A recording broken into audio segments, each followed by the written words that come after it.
अगर डाउनलोड नहीं कर पाओगे मैं लिंक गूगल ड्राइव में लिंक भेज दूंगा तुम्हें. Okay, let's start it then. So, guys, today, first I'm going to write about the things we are going to talk about in today's session. Today, we are going to talk about the surface level, not the deeper level of subconscious.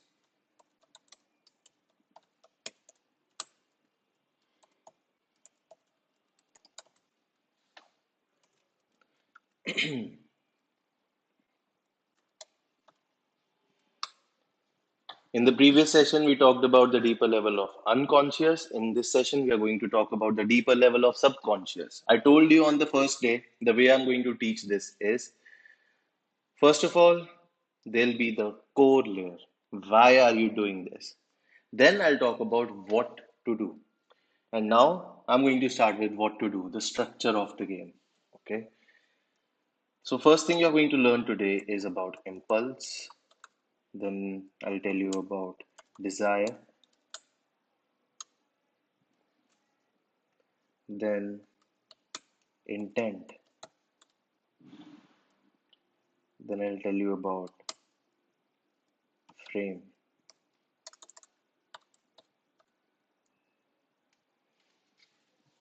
I think I should tell you more about the surface level of subconscious. Okay, change. We'll do the deeper level of subconscious tomorrow. We'll talk about the surface level of unconscious. This is a part of a more expensive program, but you guys are ambitious. So I'll talk about this.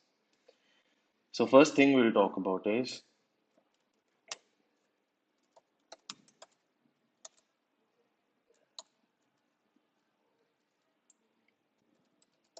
Madonna Whore Complex. उससे भी पहले चलो उससे भी पहले बताते हैं. We'll talk about brain chemistry.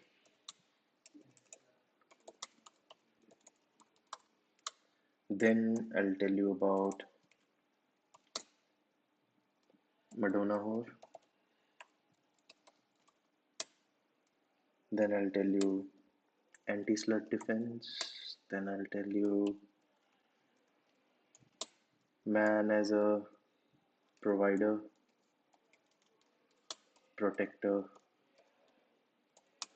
and lover.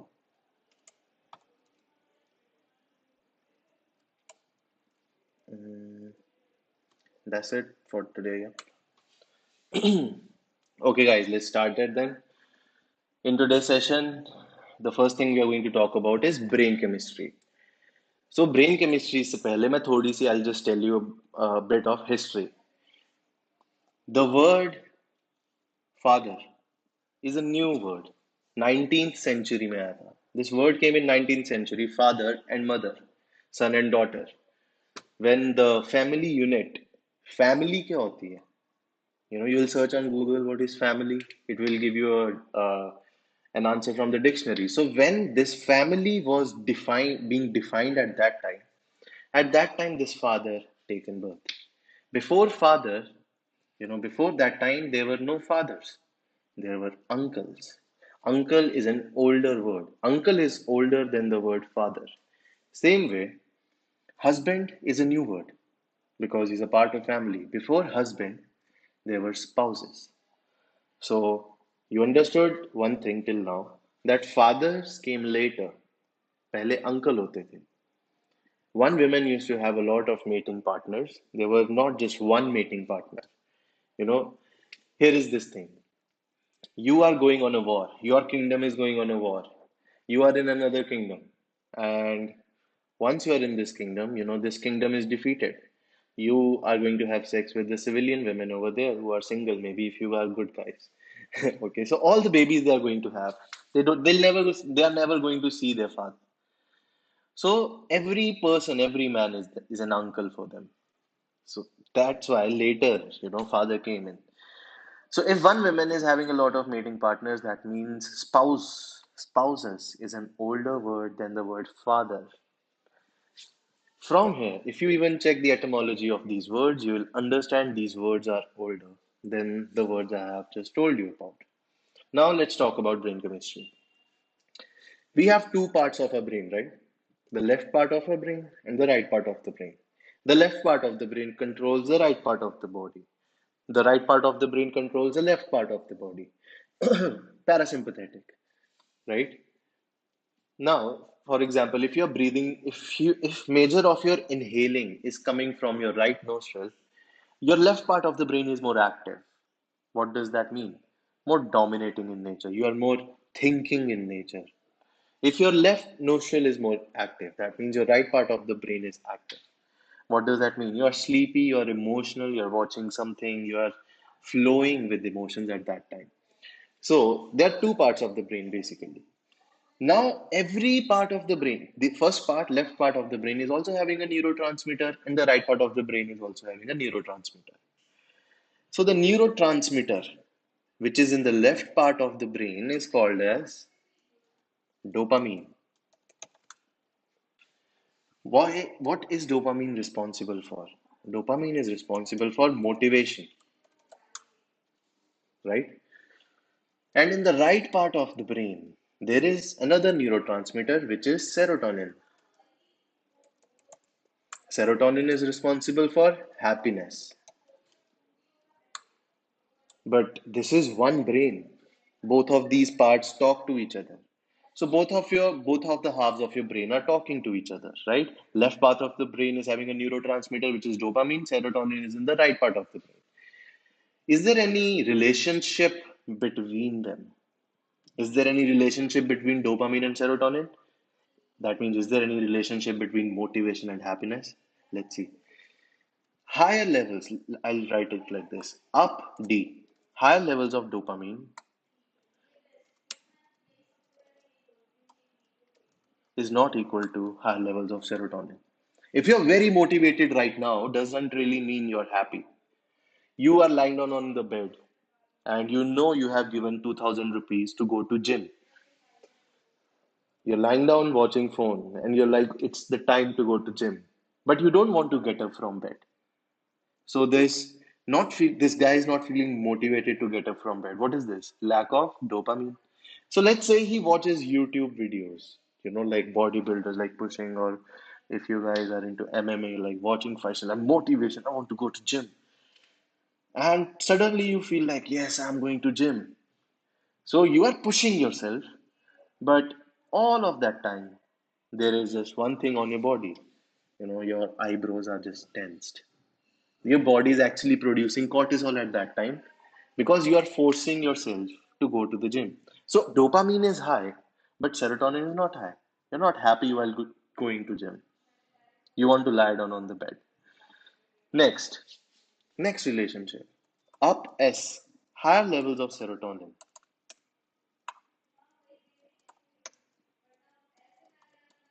is equal to higher levels of dopamine. If your serotonin is high, your dopamine will be high as well. Let's just say if your dopamine is at level 50 out of 100, your serotonin can be at level 10 out of 100. But if your serotonin is at level 50 out of 100, your dopamine will be at 50, 60 out of 100. Are you getting it?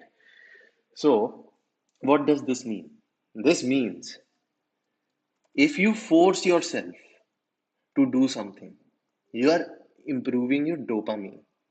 That means even while doing it, you won't perform well. Why?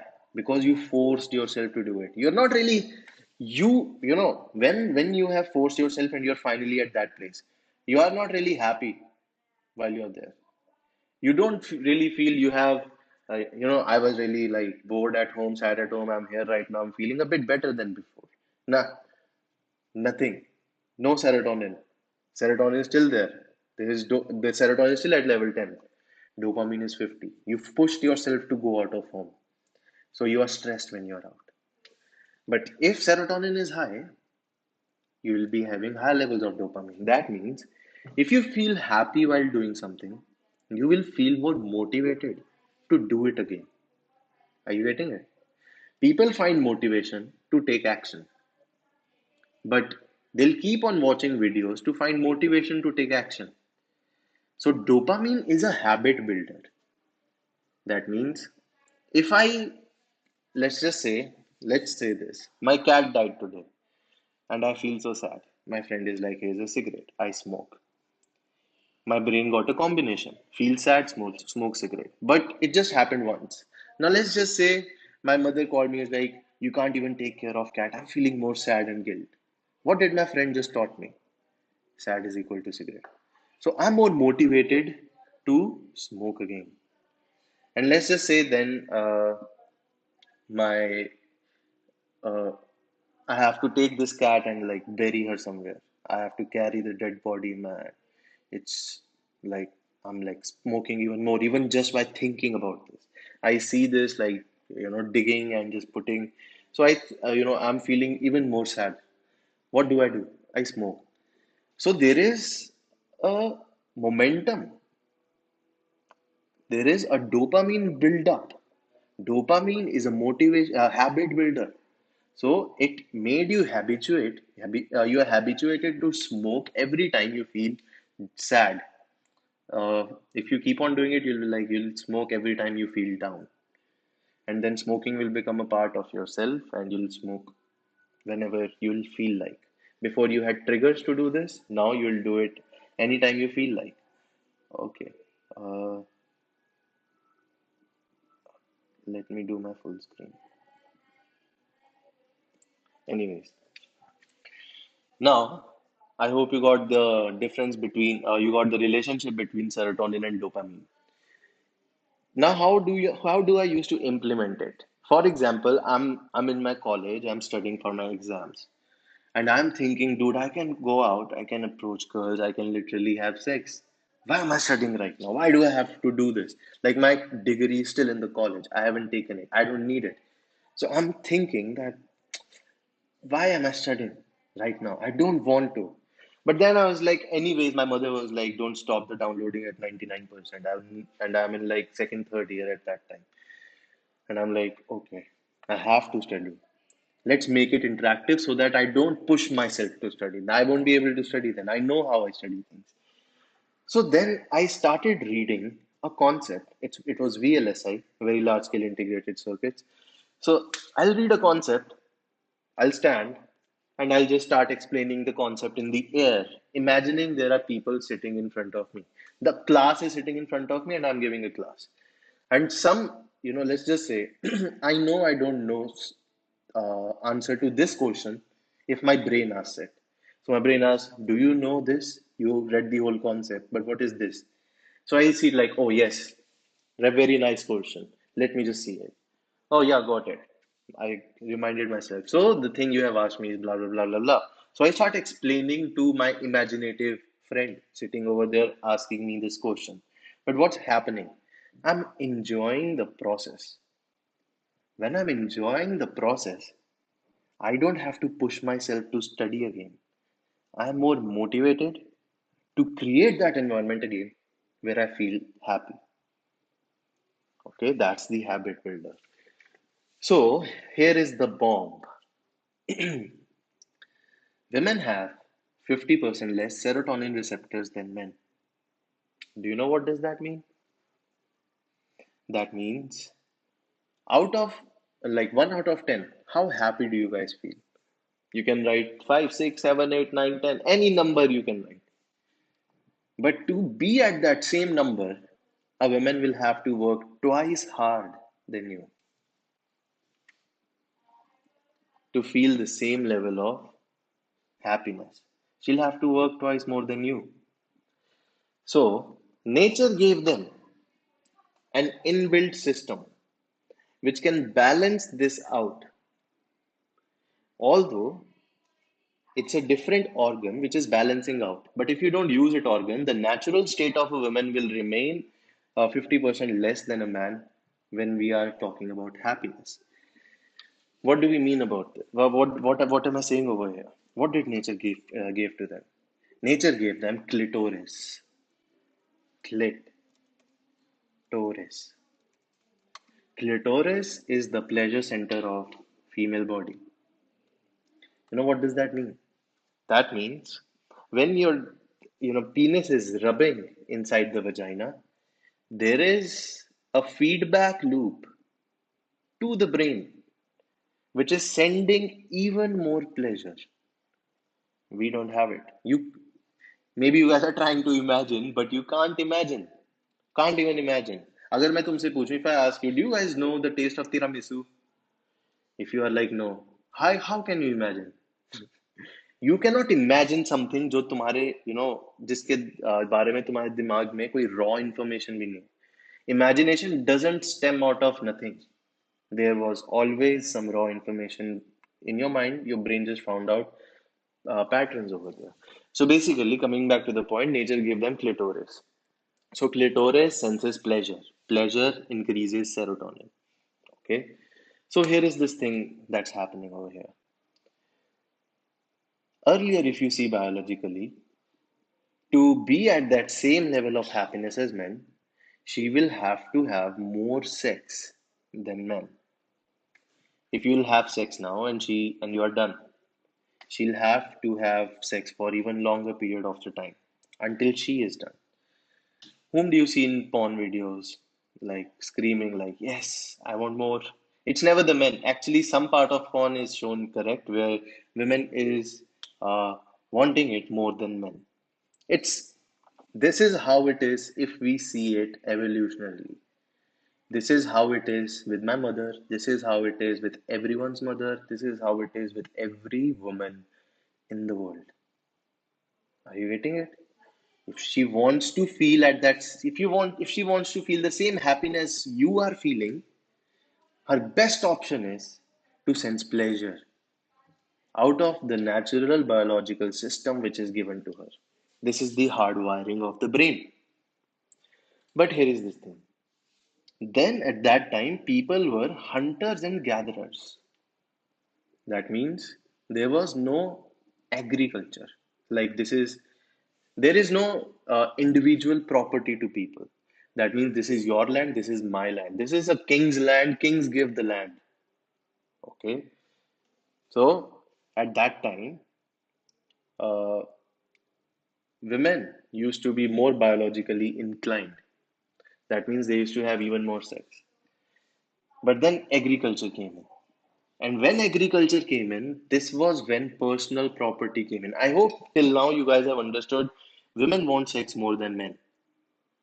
Are you getting it? It's simple biochemistry. Now, coming back to the point, when agriculture came, there was personal property. Everything is judged on the basis of personal property. Why? Because it raises your survival value. If I have, if I'm more strong, let's just say, let's talk about it. People say that if you look good, then you are attractive, like six pack abs, like ripped fucking body. That's hardwired brain. Yes, it was true. And somewhere in the brain, it is still true. But the definition of this healthy guy in the mind of women has kept on changing from time to time. So when hunter and gatherers were there, huge men were the, that's how they have to be so that they can hunt down most of the animals. He's the alpha. But if you see during the time of Benjamin Franklin, if you want to judge who's an attractive guy, they'll be having a belly. Because at that time, there was a lot of poverty. There were a lot of attacks on nations. There was a lot of poverty. People were not having food. Anyone who is having a belly is instantly attractive to women. Now it's six pack abs and all of that. So this thing has kept on changing, which is why brain is not hardwired to a certain body figure. Which is why you can't say, bro, I am bald, I am short, I am tall, I'm black, I'm white, I'm. Do you understand the logic behind now, right? You can't give me an excuse of this. I'm like this. And giving me excuse of your body. When the body has been kept on changing. The brain is not even hardwired to like a body figure. Not brain is hardwired to like a body figure, but it won't have sex with just on the basis of body figure. So the next thing, wealth came in, right? Whoever is having before there was no wealth, they were hunter gatherers. You have skill to kill, you have more food, you are attractive. Then personal property came in. When personal property came in, before there was barter system. I have cows, you have land. I want your land, but I can only have your land if you want my cows. Do you see? We are not having the same currency to exchange. So then the currency, the money. So you see, personal property came. How much do you have? How much do I have? There was a common uh, ground, fiat currency, which came out, and people started using that as the common ground to exchange things. This is the law of value exchange. You want something, you give me. If you want something from me, you give me something that I want, and I give you something that you want. That's how it is. And if you go against this law, let's just say you download free PDF, you won't read it. And even if you read it, you force yourself to read it. And if you force yourself to read it, you won't really understand it because there is lack of serotonin. Then lack of serotonin means what? Not enjoying doing it. Then close this thing. Do that what you are more motivated to do at that time. Let's watch porn. So, do you see what I'm talking about here? Wealth came in, and wealth was a significant symbol because how much personal property do you have? That means how much survival rate do you have? If I send my daughter to you, will her survival rate increase than where it is right now? Like my daughter is very rich because I have a lot of personal property. But the guy she's going to get married to, she loves, is not having a lot of property. So there's less survival value. So what does that mean? What does less survival value means? See the difference. See how we see the beauty. Humans are evolved to see symmetry as beauty. Whatever is symmetrical is beautiful. So if the daughter is having symmetrical features, like plastic surgery होती है ना, like plastic surgeons, तो क्या वो कहीं भी आंखें और eyebrows लगा देते हैं? Or are they following any ratio to where the eyebrows should be, where can it be, where can the nose be, and how to do the Botox? Is there any ratio? Yes, there is. So, uh, I think I went off topic over here. Coming back to the point I was talking about, that at that time, survival value was related to how, yes, symmetry. Thanks a lot. Yeah, Prabhat understands me. You know what? When I want to tell you so many things, and brain is like this one also. So I lose the track with okay, from where did I start it? So I was talking about we are evolved to see symmetry as beauty.